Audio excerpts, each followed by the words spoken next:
తిమోతికి రాసిన పత్రిక 6వ అధ్యాయము 12వ వచనమును మనం చూడబోతున్నాం. The book of first Timothy 6th chapter verse 12. విశ్వాస సంబంధమైన మంచి పోరాడము, నిత్య జీవమును చేపట్టుము. దాన్ని పొందుటకు నీవు పిలువబడి అనేక సాక్షుల ఎదుట మంచి ఒప్పుకొంటివి అని చెప్పి రాయబడి ఉంది. ఇది పౌలు తిమోతికి రాశాడు. తిమోతి చిన్న వయసు, ఆయనకు పౌలు ఏం చేశాడు, పత్రిక రాశాడు. ఆ పత్రిక నుండి మనం ఇప్పుడు చూస్తున్నాం. ఇక్కడ రాయబడి ఉంది విశ్వాస సంబంధమైన మంచి పోరాటం. అంటే ఏ పోరాటం అంట? జీవితంలో అందరికీ ఏముంది? పోరాటం ఉంది.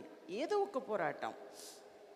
హెల్త్ ఇష్యూస్ ఉంటుంది, సడన్గా వేరే ఏదో ఒకటి వస్తుంది, ఇంకొకటి వస్తుంది, ఏదో ఒక సమస్య వస్తుంది, బాధ వస్తుంది. ఈ మనుషులకు మనము ఈ లోకంలో జీవిస్తూ ఉన్నప్పుడు తప్పకుండా మనకు ఏదో ఒకటి మన జీవితంలో వస్తూనే ఉంటుంది. సో మనం ఏం చేయాలి? దానితో మనం ఏం చేయాలంట? పోరాడాలంట. ఏం చేయాలి? పోరాడాలి. అంటే పోరాటం ఎక్కడ ప్రారంభమవుతుందంటే తల్లి గర్భంలో నుండి బయట పడంగానే స్టార్ట్ అవుతుంది పోరాటం. తల్లి గర్భంలో నుండి బయటపడినప్పుడే పోరాటం. మొన్న నేను ఏదో ఒకటి వీడియో చూస్తూ ఉన్నాను. ఒక హాస్పిటల్, అంటే మనం ఇప్పుడు కొత్త తమిళనాడు చీఫ్ మినిస్టర్ ఒక హాస్పిటల్ని విజిట్ చేయడానికి పోయాడు. అది చూశాను. చూస్తే ఒక్కొక్క వార్డులో పోయి ఆయన చూస్తూ ఉన్నాడు. ఎలా ఉంది, నీట్గా ఉందా, అది ఉందా, ఇది ఉందా అని చూస్తున్నాడు. చూస్తే అంత చిన్న పిల్లలు, పుట్టిన పిల్లలు ఆ పిల్లలను చూస్తే ఎర్రగా అట్లా ఉన్నారు, ముద్దుగా ఉన్నారు, చూడడానికి చక్కగా ఉంది. సో పుట్టినది మొదలుకొని ప్రారంభమవుతుంది మనుషుల పోరాటం. ఎప్పుడు వరకు? మరల మట్టికి తిరిగిపోయే వరకు కూడా. మట్టికి తిరిగిపోయే వరకు. ఇప్పుడు చూడండి, నాకు ఇప్పుడు ఒక అరగంట ముందు కూడా జలుబు లేదు, కానీ సడన్గా ఇంట్లో రెడీ అవ్వాలని చెప్పి త్వరగా నీళ్ళు పోసుకొని ఒక 5 నిమిషంలో రెడీ, నిజంగా 5 minutesలో రెడీ అయ్యాను. 5 minutesలో రెడీ అయ్యి వచ్చే లోపల ఇంకా జలుబు చేసింది.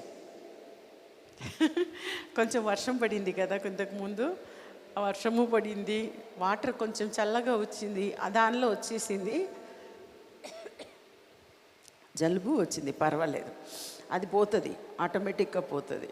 సో మన జీవితంలో మనకు అన్ని పోరాటమే. అందుకే రాయబడి ఉంది కానీ మనం పోరాటం ఎలా పోరాడాలంట? మంచి పోరాడాలంట. ఏంటి? మంచి పోరాటం. చెడ్డ పోరాటం కాదు. చెడ్డ పోరాటం అంటే గొడవలు పడడము, కక్ష పడడము, ఇంకా ఒకరినొకరిని ద్వేషించడము, ఇటువంటిది అంతా చెడుది. కానీ మంచి పోరాటం పుట్టినది మొదలుకొని యాకోబు జీవితంలో మనం చూస్తున్నాం. ఆయన అంటాడు కదా, ఆయన పోరాడాడు. పోరాటము చివరికి దూతతో కూడా పోరాడి గెలిచాడు. హల్లెలూయా. మన జీవితంలో కూడా మనం పోరాడుతున్న క్రైస్తవ జీవిత పోరాటంలో మనం ఎలాగైనా పోరాటి మనము జయమును పొందాలి. ఆమేన్. ఇంకా మనం చూస్తున్నాము మొదటి తిమోతికి రాసిన పత్రిక 1వ అధ్యాయం 18వ వచనం. అదే తిమోతిలోనే 1వ అధ్యాయం 18వ వచనంలో, నా కుమారుడు అయిన తిమోతి, నీవు విశ్వాసమును మంచి మనస్సాక్షియు కలిగిన వాడవై. తిమోతికి పౌలు రాస్తున్నాడు, నీవు విశ్వాసమును మంచి మనస్సాక్షియు కలిగిన వాడై. విశ్వాసంతో పాటు ఏం కావాలంట? అందరికి విశ్వాసం ఉందండి, కానీ ఏం లేదు, మంచి మనసాక్షి లేదు. మంచిది ఏముండాలి? మనసాక్షి ఉండాలి. మంచి మనసాక్షియు అని చెప్పి రాయబడి ఉంది. మంచి మనస్సాక్షియు కలిగిన వాడవై నిన్ను గూర్చి ముందుగా చెప్పబడిన ప్రవచనములు చొప్పున ఈ మంచి పోరాటము పోరాడవలెనని వాటిని బట్టి ఈ ఆజ్ఞ నీకు అప్పగించుచున్నాను. ఏ ఆజ్ఞ అప్పగించుచున్నాడు పౌలు తిమోతికి? ఏమని అంటున్నాడంటే, నిన్ను గూర్చి నీకు చెప్పబడిన ప్రవచనములు అంటే మీ గురించి చెప్పబడిన, మీకు ఎవరైనా ఎప్పుడైనా ప్రవచనాలు చెప్పారా? అలా చెప్తే ఆ చెప్పబడిన ఆ మాట తప్పకుండా ఒకవేళ దేవుని యొద్ద నుండి వచ్చిందంటే నెరవేరుతుంది. అంటే నా జీవితం గురించి నేను చెప్తాను. చాలా సంవత్సరాల క్రితం, అంటే నాకు పెళ్ళయిన మొదటి రోజో రెండో రోజో చేతబడి చేసేసారండి. మా సొంత మావయ్య చేతబడి చేసి నేను పిచ్చాయి, తర్వాత ట్రీట్మెంట్ తీసుకొని బెంగళూరు తీసుకుపోయి అవన్నీ చేశారు. అదంతా వేరే. తర్వాత మేము తమిళనాడులో మేము ఒక సొంత గ్రామంలో, అంటే మీకు ఎవరికైనా తెలుసు ఏమో నాకు తెలియదు, మోహన్ సి లాజరస్ అనే ఒక గొప్ప దైవజనుడు ఉన్నాడండి. ఆయన పేరు మోహన్ సి లాజరస్. మన ఈ విజయవాడ కూడా అప్పుడప్పుడు ఆయన హోసన్నా మినిస్ట్రీస్కి వస్తారు. ఆయన పేరు మోహన్ సి లాజరస్. మొన్న కూడా మేము మీటింగ్ పోయినప్పుడు హోటల్లో కలిసినాం. ఆయనను చూసినాం మొన్ననే 2-3 నెలల ముందు. సరే, అంటే ఆయన దగ్గర మేము 3 కుటుంబము కలిసి పోయినాం. అప్పుడు పిల్లలు వీళ్ళందరూ ఎవరు లేరు. అప్పుడప్పుడే నాకు పెళ్ళి అయింది, ఇంకా కొంచెం మంచిగా అయిందని చెప్పి నన్ను తీసుకొని వెళ్ళారు. మా బావగారు కుటుంబము, మా మరిది కుటుంబము, మా కుటుంబము, మా అత్తయ్య, మా మామయ్య అందరూ కలిసిపోయినాం. పోయి ఏం చేసినామంటే లైన్గా ఇట్లా మోకరించినాం. వాళ్ళ హాల్లో, పెద్ద హాల్, మోకరించినాం. ఆయన ఒక్కొక్క కుటుంబానికి భార్య భర్త ఇద్దరి మీద చేతులు పెట్టి అట్లా ప్రార్థన చేసి వస్తూనే ఉన్నాడు.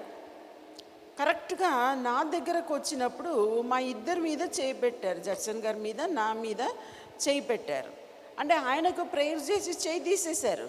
కానీ నా తల మీద చేయి పెట్టినప్పుడు ఆయన చెయ్యి ఈ డ్రమ్ము కొడితే ఎట్లా కొడతారు స్పీడ్గా అట్లా కొట్టిండు. టప టప టప టప టప అని కొట్టిండు. కొడితే దేవుని అభిషేకం నా మీద బలంగా దిగి వచ్చింది. అప్పుడు ఆయన ప్రవచనం చెప్పాడండి. ఇంకా ఉంది నా దగ్గర ఆ ప్రవచనం, నేను రాసి పెట్టుకున్నాను. మా ఇంట్లో పైన ఒక లైబ్రరీ రూమ్ అని, అంటే బుక్స్ అన్నీ పెట్టే ఒక రూమ్ ఉంది. ఆ రూమ్లో ఇంకా ఫస్ట్ టైం నేను డైరీ రాసిన ఆ డైరీలో మోహన్ సి లాజరస్ చెప్పిన ప్రవచనాలు రాసి పెట్టుకున్నాను. తమిళ్లో ఉంది. అంటే ఆయన ఏం చెప్పాడు, నీవు ప్రపంచమంతా పోతామన్నాడు. ఆ చెప్పింది నెరవేరిందండి. ఇప్పుడు వరకు నేను 57 దేశాలు వెళ్ళి ఉన్నాను. 57 దేశాలు. ఆ రీతిగా దేవుడు ఏం చేశాడంటే ఎంత అద్భుతం అంటే, ఒకసారి యూరోప్కు పోయినాము, 20 దేశాలు పోయినాను, యూరోప్ మాత్రం. ఆ రీతిగా ప్రపంచమంతా, అరబ్ దేశం ఇవన్నీ వెళ్ళి ప్రపంచమంతా ఆయన చెప్పిన ప్రవచనం.